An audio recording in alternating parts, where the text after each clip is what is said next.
generasi bangsa dan negara. Itu tagline-nya. Bapak Ibu sekalian yang saya hormati,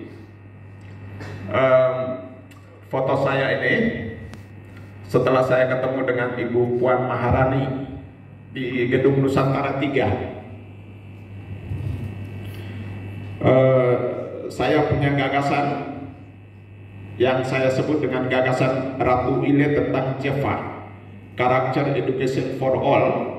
Volumenya itu ada 16 bab, 355 halaman. Gagasan itu sudah saya serahkan ke Presiden. Saya antar sendiri, lalu ke Kemendikbud, ke UNESCO Jakarta, dan juga ke DPR. Yang mendapat respon atas gagasan itu adalah Kemendikbud dengan DPR. 2 kali mereka memberikan respon. Tetapi tindak lanjutnya masih menunggu situasi politik, menunggu perkembangan. Gagasan Ratu Ile tentang Character Education for All itu menjadi referensi utama untuk menyusun pendidikan karakter yang nanti saya perjuangkan untuk dipersiapkan menjadi mata pelajaran di sekolah dari SD sampai perguruan tinggi. Saya membuat glosarium untuk pendidikan karakter. Saya menemukan ada 500 diksi yang mengandung nilai. Pak Nus waktu masuk itu ada 4 kamus bahasa Indonesia dalam posisi terbuka plus kamus bahasa Inggris. Karena saya punya kecerdasan linguistiknya lemah, saya tidak terlalu cepat bahasa Inggris. Yang saya ucap, yang saya tahu begitu.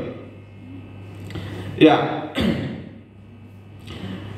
dari 500 diksi yang mengandung nilai, saya selidiki lagi. Ternyata saya temukan ada 135 diksi yang bisa dirumuskan menjadi tujuan pembelajaran. Menjadi tujuan pembelajaran. Berarti bisa dipakai untuk susun RP-nya. Dari 135 itu, saya urutkan dari simple ke kompleks. Saya bikin ruang lingkup, saya bikin kurikulumnya. Nanti di SD kelas 4 diajarkan ini, SD kelas 5 diajarkan ini, 6 dan sampai perguruan tinggi itu finalisasi karakter. Finalisasi untuk dia menuju ke lapangan kerja. Dia berorganisasi, dia berada pada suatu komunitas.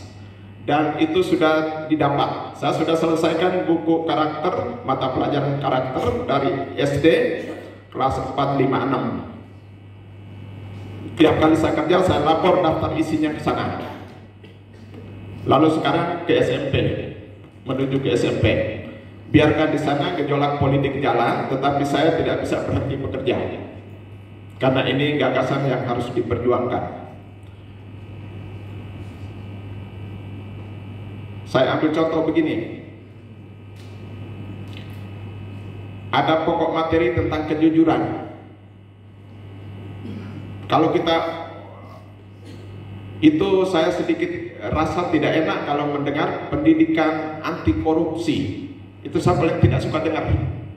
Pendidikan anti korupsi. Narasinya tidak positif, tidak normatif. Yang kita ajarkan itu kejujuran. Dan kejujuran ini prosesnya lama.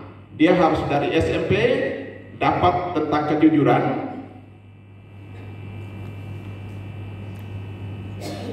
Harus kita lihat daya dukung belajarnya, ruang geraknya, interaksi sosialnya, itu semua kita kaji. Kalau anak SD kita batasi di mana, SMP sesuai dengan perkembangan psikologinya, ruang lingkupnya, interaksi sosialnya, bagaimana kejujuran itu diperluas lagi. Sampai kejujuran itu finalisasi di perguruan tinggi. Itu sudah bicara soal kejujuran di bidang politik, di bidang manajemen keuangan dan lain sebagainya. Saya pikir dari pikiran itu maka begitu kuatnya saya berjuang untuk mendapatkan ini, mendapatkan respon positif dari pemerintah. Dan nanti kalau saya ketemu dengan Komisi 10, mudah-mudahan bisa terjadi, saya akan menjelaskan semuanya ini. Bapak Ibu sekalian yang saya hormati, itu soal gagasan saya. Kita masuk ke slide 1. Mohon. Sekarang kita berada pada suatu komunitas yang sedang berjuang untuk Yolindo maju. Dia maju untuk generasi dan untuk turun-temurun. Giordino mempertahankan kebenaran sampai dia tewas, juga untuk kebenaran turun-temurun. Sampai sekarang kita yakini kebenaran heliosentris, bahwa matahari itu sebagai pusat peredaran tata surya. Bruno Soekarto punya jasa begini besar, juga akan dinikmati oleh generasi dan ke generasi. Dan ini harus ada pada pikiran kita dan ada pada hati kita. Tidak boleh lepas itu. Kita lihat kurva ini. Ini saya gambar kurva normal. Sumbernya tidak ada, saya gambar imajinasi saja. Tapi pernah saya mendengar sebutan-sebutan hasil riset, tapi sumbernya saya tidak tahu. Tetapi barang ini penting, jadi saya harus sampaikan. Dalam suatu manajemen organisasi, dalam suatu komunitas, biasanya ada leader. Lalu setelah leader itu biasanya 10%. Orang-orang di antara kita itu biasanya kalau kita riset, maka yang berkarakter leader itu sekitar 10%. Nanti ketemu juga di kelas pembelajaran juga sama. Orang-orang yang bijaksana di kelas kita itu kalau kita hitung-hitung bisa ketemunya 10%. Lalu berikut pro leader. Orang yang selalu mendukung pimpinan dengan pikiran-pikirannya, dengan tindakan-tindakannya. Jadi kalau leader itu bicara A, dia berusaha untuk mendukung bahwa memang itu A. Dia tidak bisa katakan tidak, itu B. Berikut troublemakers. Troublemakers juga 10%. Kalau pernah mengajar di kelas, pasti ada kelas yang ada siswa yang usil, nakal-nakal itu ada. Kalau kita riset maka ketemu sekitar 10%. Itu kelompok troublemakers, pembuat gaduh, pembuat ricuh. Begitu dia bikin gaduh, dia ada pendukungnya. Teman-teman di sekitar juga ikut mendukung. Mungkin Bapak Ibu ngajar di anak SMP SMA tahu persis itu. Kalau satu orang bikin nakal, kita tanya, siapa itu? Lalu teman-teman yang di sekitarnya diam. Mereka saling mendukung. Mereka tidak mungkin, itu Yohanes Ibu, itu Yohanes Pak, tidak pernah. Mereka diam dan menyembunyikan siapa yang bikin gaduh. Mereka saling mendukung. Pro troublemakers, pendukung pembuat gaduh. Dia juga ada pendukungnya. Kita bahas di sini. Lalu floating mess, masak mengambang, itu dia mendapat 40%. Di kelas itu masak mengambang itu sekitar 40%. Kalau permainan power itu gurunya lemah, troublemakers itu bisa menarik floating mess dan kelas pembelajaran bisa chaos. Guru lalu marah, meninggalkan ruang. Dan ini sering terjadi. Ini kita kasih contoh di kelas saja dulu. Nanti kita ke manajemen. Soal manajemen juga sama. Kita mengurus orang besar juga sama. Ada troublemakersnya, ada pro troublemakersnya. Itu sama semua. Tidak semua pemimpin itu disukai oleh semua orang. Dalam suatu komunitas itu tidak akan pernah sepanjang dunia ini ada. Tetap ada pro troublemakers. Kita bahas sedikit soal pro troublemakers. Mereka itu kita melihat bisa dari sisi positif, bisa dari sisi negatif. Dia seorang pengkritik. Istilah politiknya itu host dog, penggonggong, anjing penggonggong. Itu dia orang kritis. Pemimpin bilang A, dia tidak cepat-cepat mengakui bahwa itu A. Dia harus munculkan B dulu. A ini bisa tumbang atau tidak, begitu. Baru dia rangkul floating mass untuk membenarkan bahwa B itu lebih benar, bukan A. Dia seorang pengkritik. Kita melihat dari positifnya itu, dia orang cerdas karena dia bisa berpikir alternatif. Kita terima dia dari sisi positif, dia bisa berpikir alternatif. Bagaimana sikap seorang leader terhadap troublemakers itu muncul di seni manajemen. Harus ada seninya untuk memanage troublemakers, supaya pemimpin jangan banyak pusingnya dengan troublemakers. Troublemakers tadi saya sebut, kita lihat negatifnya, dia selalu mengkritik, lalu disebut dengan host dog. Dia juga bisa berperan sebagai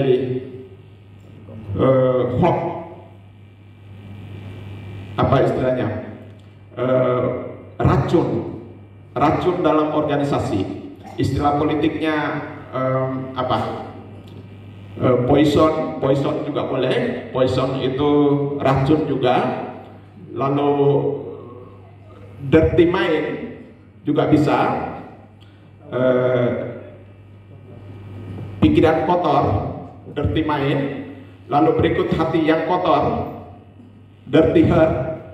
Lalu dia bisa menjadi racun, toksis, baru ingat, toksis atau poison, itu racun. Kalau dia tidak bisa mengendalikan diri, itu dari leader dan floating mass itu melihat dia sebagai racun dalam komunitas.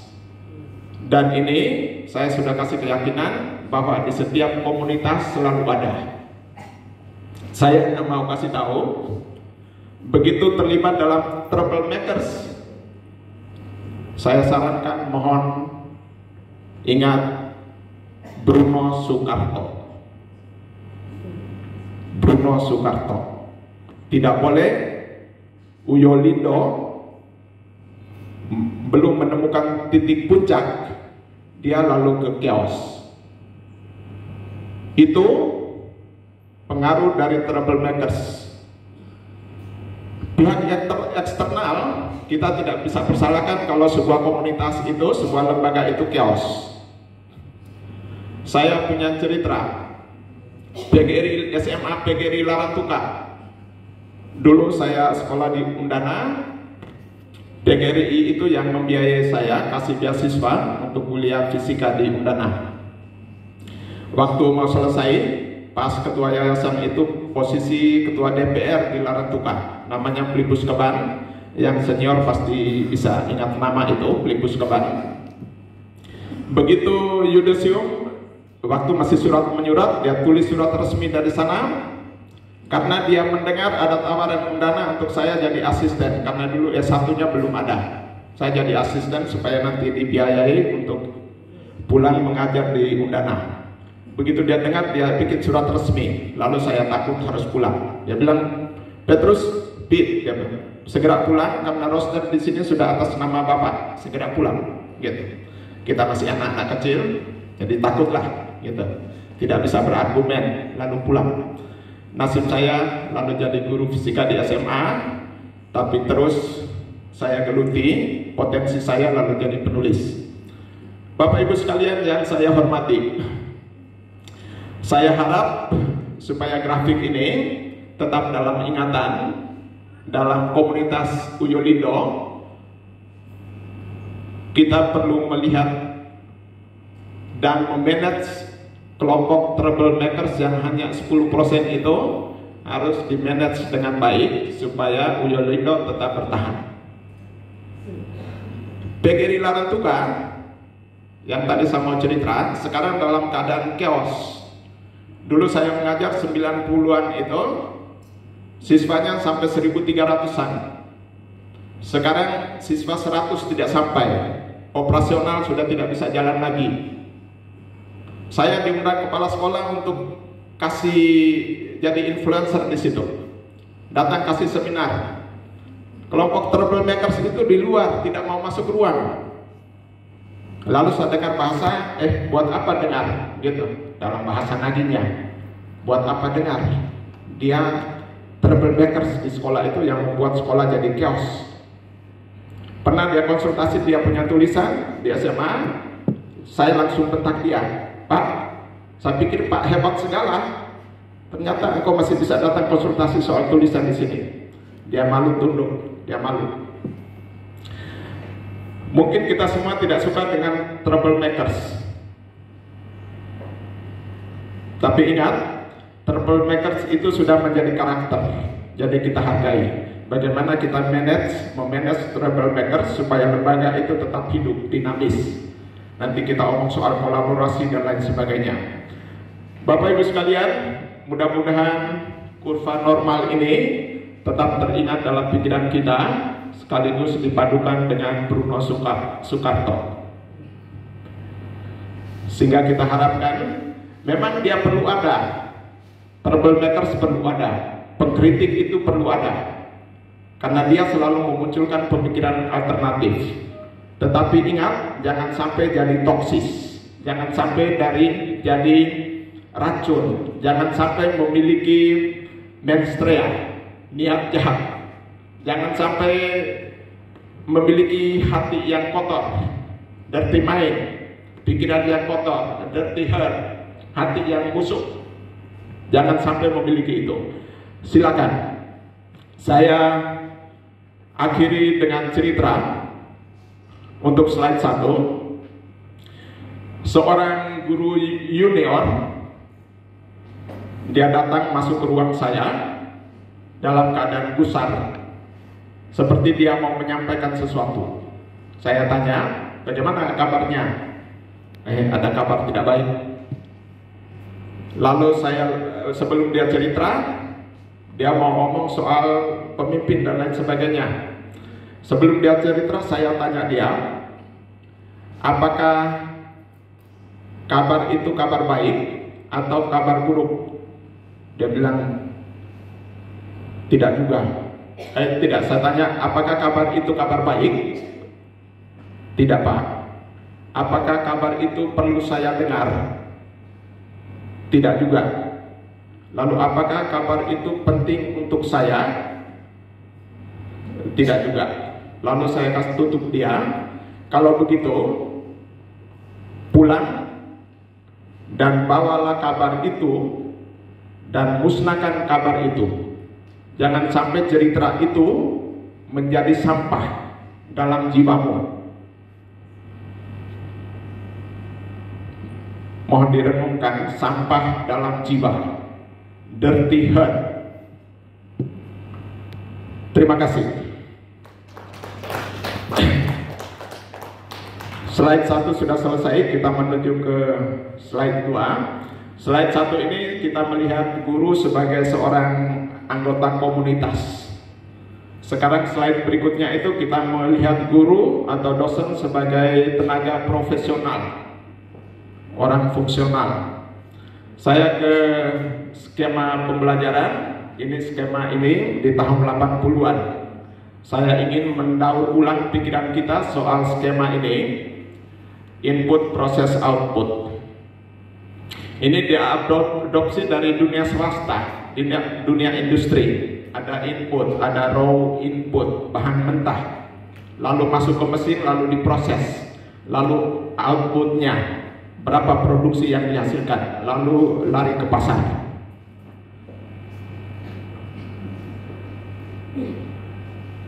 Ini saya hanya kasih tahu, ini muncul di tahun 80-an. Lalu sejalan dengan kemajuan cara berpikir manusia, bagan ini lalu dikembangkan lagi. Mohon slide berikutnya.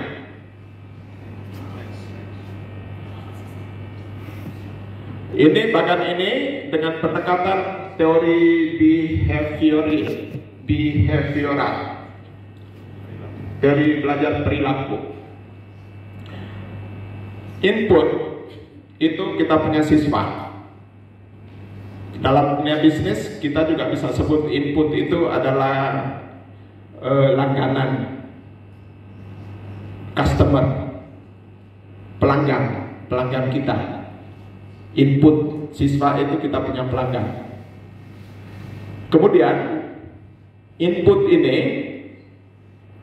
kita melihat secara detail tentang input, kita lihat tentang siswa. Banyak hal akan kita temukan kalau kita omong soal siswa.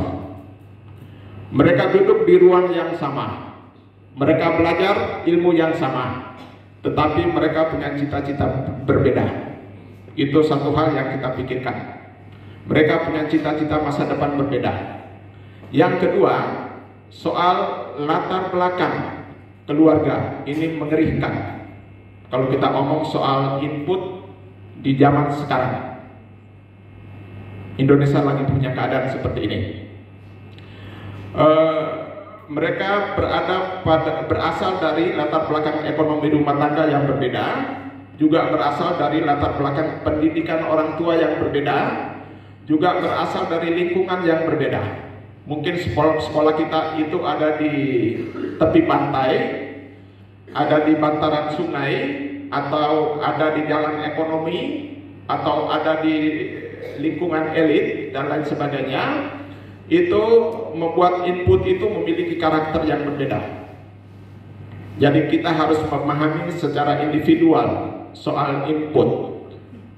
Kemudian input yang kita terima, kita tidak bisa bedakan satu persatu. Kita harus kolektif memandang mereka sebagai input, sebagai orang yang kita layani. Dia masuk ke proses. Pada saat masuk ke proses, itu masih dipengaruhi oleh dua faktor penting, yaitu environment input, faktor lingkungan, dan instrumental input, faktor fasilitas pembelajaran. Environment, kalau kita lihat pendidikan belajar itu merupakan tindakan kognitif, tindakan mental, maka faktor environment ini sangat penting. Kalau kita masuk kelas itu harus memanage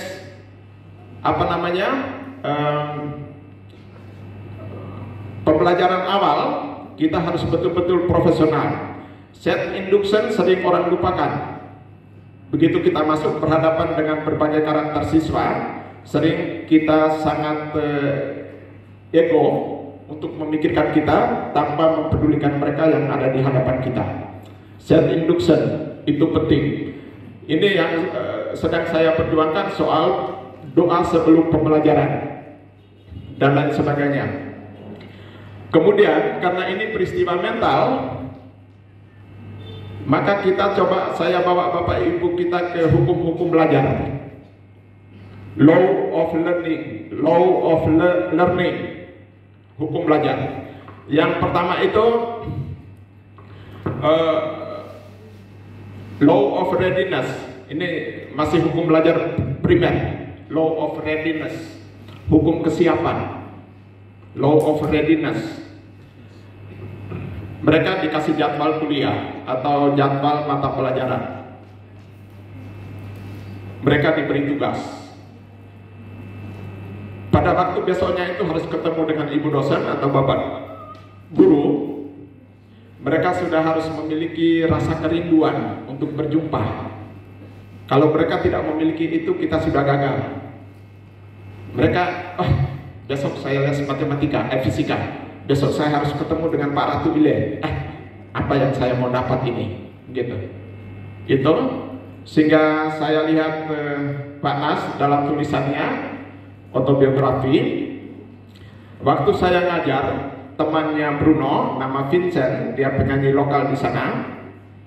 Begitu saya mengajar, saya lihat dia sedang menggigil, dia demam tinggi, les 1-2.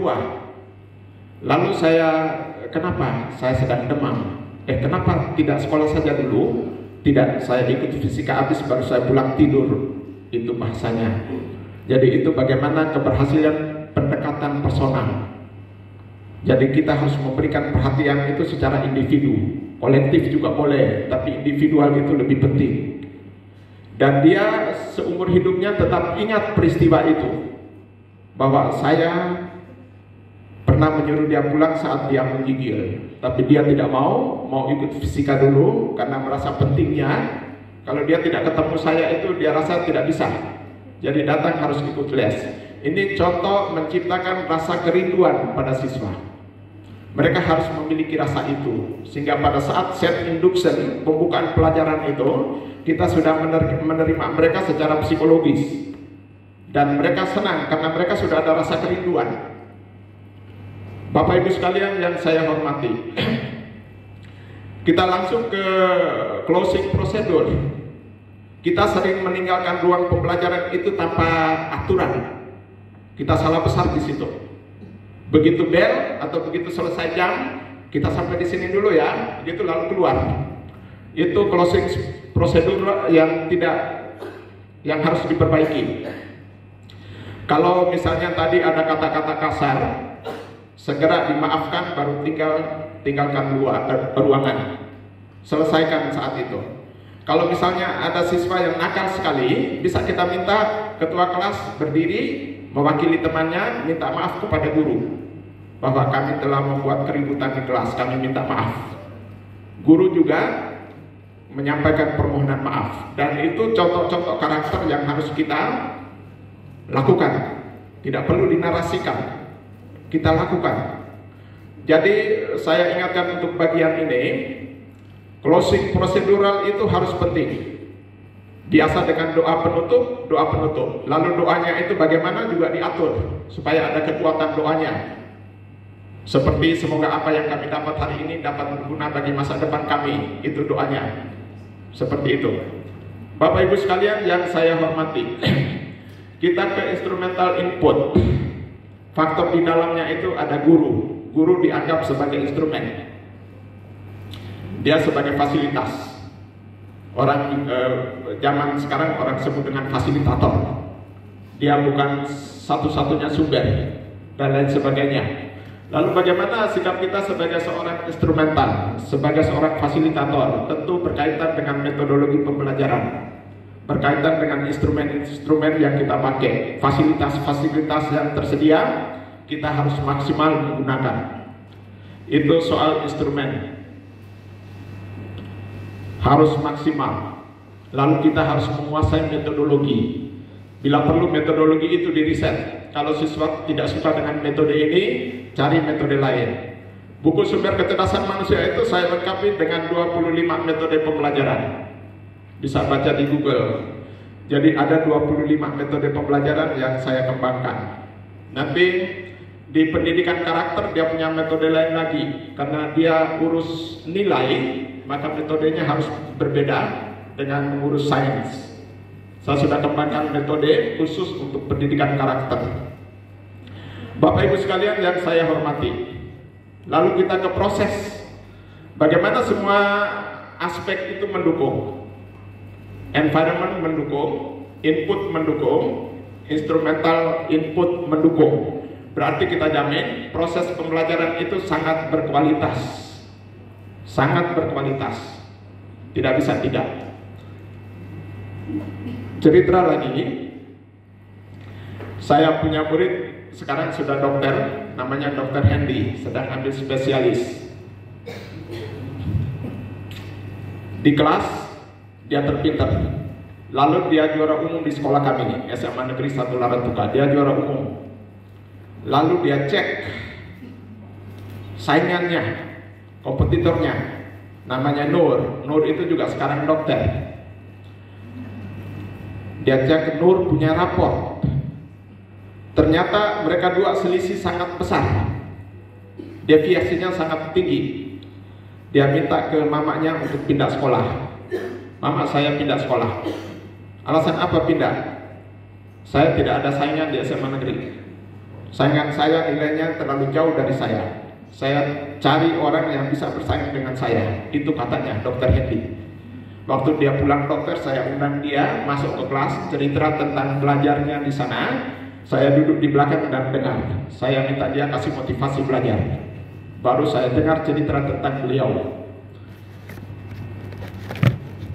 Dia minta pindah. Mamanya cari uang untuk memindahkan dia. Dia mau pindah ke Solo, cari SMA ternama di Surakarta. Sampai di sana dapat dan bayar uang mukanya besar. Dia masuk ke situ. Dia lalu belajar tiap kali ulangan, latihan dan lain sebagainya. Dia rasa dia tidak bisa bersaing. Dia telepon mamanya, "Mama, saya pulang. Saya tidak bisa bersaing belajar dengan mereka." Mamanya bilang, "Tidak bisa. Saya bayar uang mahal, masuknya mahal. Lalu mau pulang bagaimana? Tapi saya rasa saya tidak bisa bersaing dengan mereka." Lalu mereka dua bersepakat, "Engkau punya jam belajar malam sampai jam berapa?" "Terkadang sampai jam 12. Sekarang kita dua bersepakat, engkau belajar sampai setengah 2 dini hari." Dia paksa belajar sampai setengah 2 dini hari. Tapi dalam prosesnya itu juga tidak sampai ke pertengahan, juga tidak bisa. Dia hanya mentok sampai bisa melebihi 6-7 orang. Lalu saya cek, kenapa sampai terjadi demikian? Dia bilang, sekolah itu tiap kali siswa berdiskusi, itu mereka merencanakan studi lanjutnya di Eropa, Amerika, Jepang. Itu obrolan mereka seperti itu. Ada yang susah punya mama ini maunya saya harus sekolah di Amerika. Lalu dia bilang, "Saya maunya sekolah di Jerman," kayak begitu itu. Gambaran soal belajar ini kita bisa refleksi, kita punya kondisi. Saya menunggu beliau pulang spesialis, baru saya testimoni lagi bagaimana perkembangan untuk kepentingan saya juga, gitu. Bapak Ibu sekalian yang saya hormati, soal proses kita bisa berusaha untuk lebih berkualitas kalau didukung oleh instrumental input, environment input, dan input itu sendiri. Kalau kita terima siswa yang cerdas semua, itu kita robah dari 8 menjadi 9 itu gampang. Tetapi kita terima siswa yang seperti itu, berat ya, kita ucapkan kata bodoh. Kita terima siswa yang begitu-begitu, atau kalau kita robah 5 menjadi 6, itu beratnya minta ampun. 9 menjadi 10 lebih gampang dari 5 menjadi 6. Kalau inputnya itu bagus, maka kita akan mudah merubah dia 9 menjadi 10. Tapi merubah 5 menjadi 6 itu pekerjaannya berat sekali, dan perlu forum dialektika itu terus berjalan untuk memecahkan masalah-masalah pembelajaran. Saya harap kita tidak akan pernah berhenti belajar untuk Bapak Ibu. Sekarang outcome, hasil. Dulu itu orang sebut dengan output, lalu kemajuan berpikir manusia, lalu sebut saja input, hasil, yang ada kaitan dengan kualitas hasil. Kalau output, outcome. Kalau output itu berkaitan dengan kuantitas, jumlah. Sekarang orang mulai bicara soal mutu, kualitas, outcome. Bapak Ibu sekalian yang saya hormati,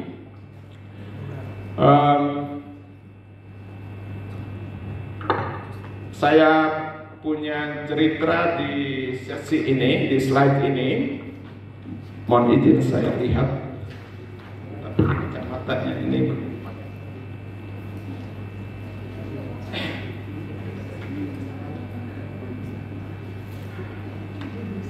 Ya,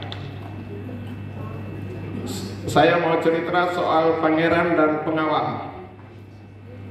Untuk memperkuat slide itu, pangeran dan pengawal. Mohon dengar ceritanya baik-baik dan mohon supaya bisa menceritakan ulang ke orang lain, supaya makna dari cerita ini biar lebih menyebar, ada difusinya. Pangeran dan pengawal. Pada suatu hari, biasa cerita itu biasa start pada suatu hari.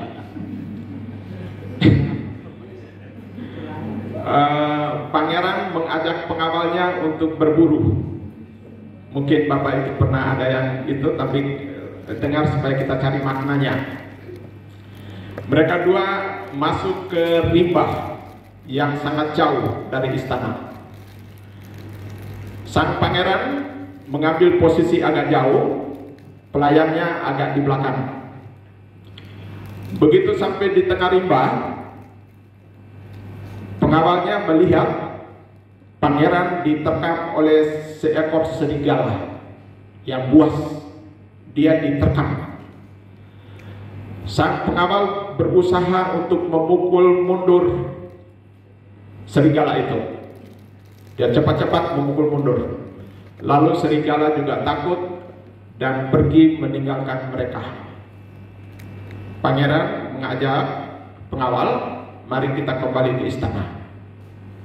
Dalam perjalanan, sang pangeran menunjukkan bahwa ibu jari tangannya satu putus. Mereka jalan terus ke istana. Sampai di istana, sang pangeran langsung memerintahkan serdadunya untuk memenjarakan pengawalnya. Penjarakan pengawal saya ini, karena dia tidak bisa menyelamatkan ibu jari tangan saya. Lalu pengawalnya dipenjarakan. Sekian hari sampai tangannya sembuh, hasratnya untuk berburu muncul lagi. Sang pangeran lalu berniat untuk berburu sendiri. Dia jalan menelusuri rimba sangat jauh sampai ke wilayah manusia primitif. Dia lalu melihat segerombolan manusia primitif mengelilingi dia, hendak menangkapnya. Lalu perintah pemimpin manusia primitif, ayo mari kita tangkap manusia ini untuk kita persembahkan kepada dewa kita. Dia lalu ditangkap, bawa ke mesbah untuk dipersembahkan. Sampai di mesbah, pimpinan mereka melihat bahwa ibu jari tangannya tidak ada, putus.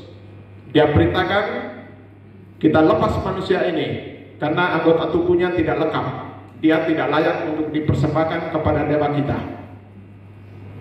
Biarkan dia pergi. Lalu dia pergi meninggalkan mereka. Sampai di istana, dia panggil serdadunya. Serdadu, mari keluarkan pengawal saya dari penjara. Begitu pengawalnya keluar dan mereka berdialog, sang raja menyampaikan permohonan maaf. Pengawal, saya minta maaf. Kalau seandainya ibu jari tangan saya tidak putus dan tubuh saya ini lengkap, maka saya sudah tidak ada lagi. Saya sudah dijadikan bahan persembahan oleh manusia primitif. Lalu pengawalnya juga menyampaikan ucapan terima kasih. Pangeran, saya juga menyampaikan permohonan maaf karena saya tidak menyelamatkan ibu jari tangan pangeran. Dan saya berterima kasih karena saya dipenjarakan. Kalau saya tidak dipenjarakan, maka pasti pangeran mengajak kita dua untuk berburu. Dan kita akan ditangkap, dan sayalah yang menjadi bahan persembahan.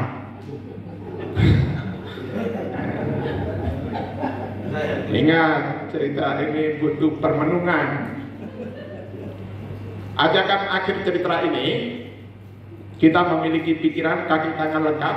Mari kita keluar dari penjara dan persembahkan diri kita kepada Uyo Lindo. Kita tepuk tangan.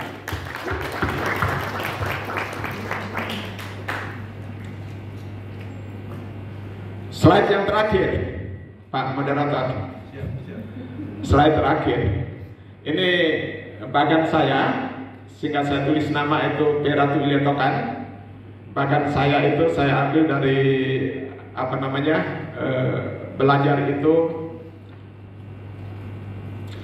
suatu tindakan kognitif, tindakan mental yang tadi saya sudah omong. Asosiasi ya, kurang I. Belajar, definisi saya tadi, belajar adalah tindakan individu untuk mengaktifkan inderanya untuk merespon setiap stimulus yang ada di sekitarnya. Itu definisi belajar menurut saya. Ini respon dengan stimulus. Ada respon, ada stimulus. Terjadi asosiasi. Kalau ada respon, ada stimulus dan terjadi asosiasi, maka di situ peristiwa belajar terjadi. Saya bisa menjelaskan. Kita bisa, guru itu bisa dengan metode explaining, menjelaskan, menerasikan. Kita menjelaskan dan kita lihat para siswa itu seperti perilakunya seperti belajar. Dia seperti melihat ke depan. Tapi jangan pikir dia sedang belajar. Pikirannya mungkin sedang ada di luar, memikirkan tekanan-tekanan rumah tangganya, mungkin tadi kena pukul bapak di rumah dan pikirannya lari ke sana. Dia sedang tidak fokus karena kesehatannya tidak fit dan lain sebagainya. Maka jelas kita guru itu panjang lebar di depan, tetapi ingat asosiasi tidak terjadi pada dirinya. Maka dia sedang tidak belajar. Karena belajar itu tindakan sangat individual. Tidak bisa di situ belajar lalu di sini pintar. Tidak mungkin, sangat individual. Maka tadi kita yang memberikan stimulus, kita sebagai guru, dosen dan lain sebagainya, kita menjaga supaya respon itu, siswa itu tidak ada tekanan batin dan dia sedang dalam keadaan fun. Dia rileks. Macam nasihat-nasihat juga sama. Pada saat siswa itu nakal, kita marah dan omong, itu jangan pikir itu nasihat, itu marah. Orang bisa menangkap makna sebuah nasihat itu kalau dia dalam keadaan fair, dalam keadaan fun, dia sedang gembira, baru nilai itu bisa masuk ke dirinya.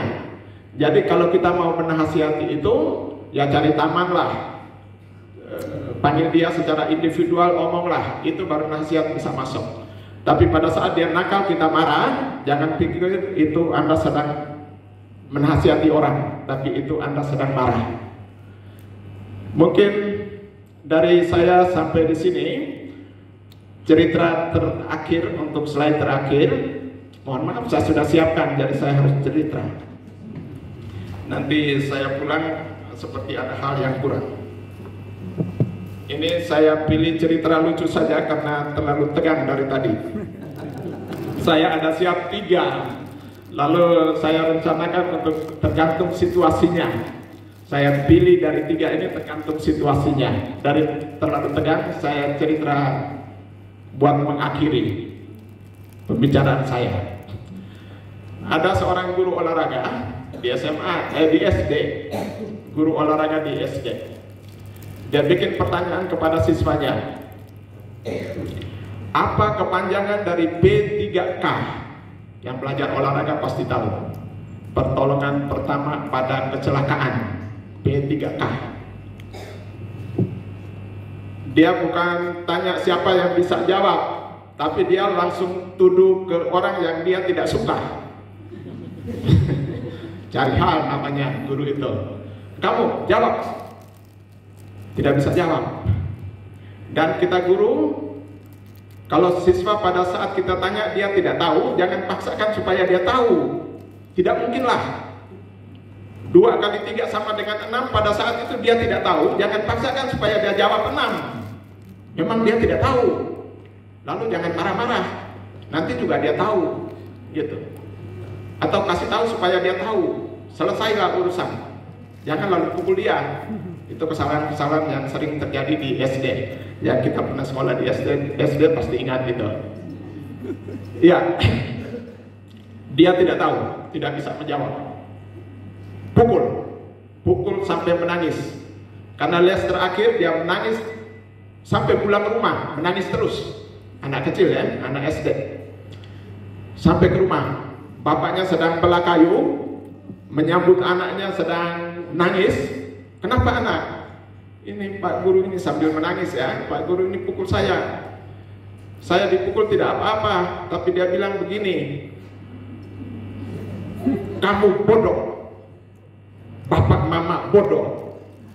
Pukul sambil ngomong itu, engkau punya nenek moyang bodoh, leluhur semua bodoh. Dia pukul saya masih tidak apa-apa, tapi dia bilang saya punya keturunan semua ini, leluhur semua bodoh semua. Jadi saya rasa sedih, saya menangis. Lalu bapaknya mulai timbul emosi. Nanti besok saya ke sekolah. Lalu besok dia ke sekolah. Sampai di sana, dia lihat suasana ini, guru-guru ini kayak tidak ada di sini. Dia ke ruang guru, padahal mereka sedang merapat. Dia berdiri di pintu. Minta maaf, ini cerita dari Manggarai. Jadi, minta maaf orang Manggarai, saya sebut di akhir saja. Bagaimana keren Bapak? Gitu ya, keren Bapak, ada apa? Gitu. Dia langsung, kenapa anak saya dipukul? Pukul tidak apa-apa, tetapi kenapa bilang bapak bodoh, mama bodoh, nenek moyang bodoh, leluhur semua bodoh? Itu saya tidak terima. Lalu semua dalam keadaan diam. Kepala sekolah yang pimpin rapat juga diam. Lalu dia bilang, kalau guru-guru kamu hebat, apa kepanjangan dari K24S? K24S. Lalu ada guru bahasa Indonesia di belakang, keren Bapak, S-nya terlalu banyak. Nanti singkat kepanjangan bagaimana kalau 24S? 24K. 24K24S. K-nya terlalu banyak, tidak bisa perpanjangannya tidak ada. Lalu dia diam sedikit dulu. Kamu tidak tahu, berarti guru bodoh, kepala sekolah bodoh, camat juga bodoh, bupati bodoh, gubernur bodoh, presiden bodoh, semua bodoh. Lalu dia balik kanan lalu pulang. Terima kasih. Ya, kita kasih tepuk tangan.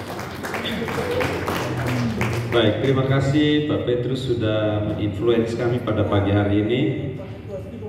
Itu cerita bukan dari Manggarai Bapak Ibu, dari Sabu itu, cuma beliau lihat Ibu Raf jadi bilang Manggarai. Baik, terima kasih. Beberapa buah pikiran sudah diberikan pada pagi hari ini. Satu hal mengenai berpikir keras dalam waktu yang panjang, ya. Lalu bagaimana belajar itu merupakan tindakan individu yang apa tadi? Mengaktifkan indera kita, ya. Satu nilai yang baru buat kita semua.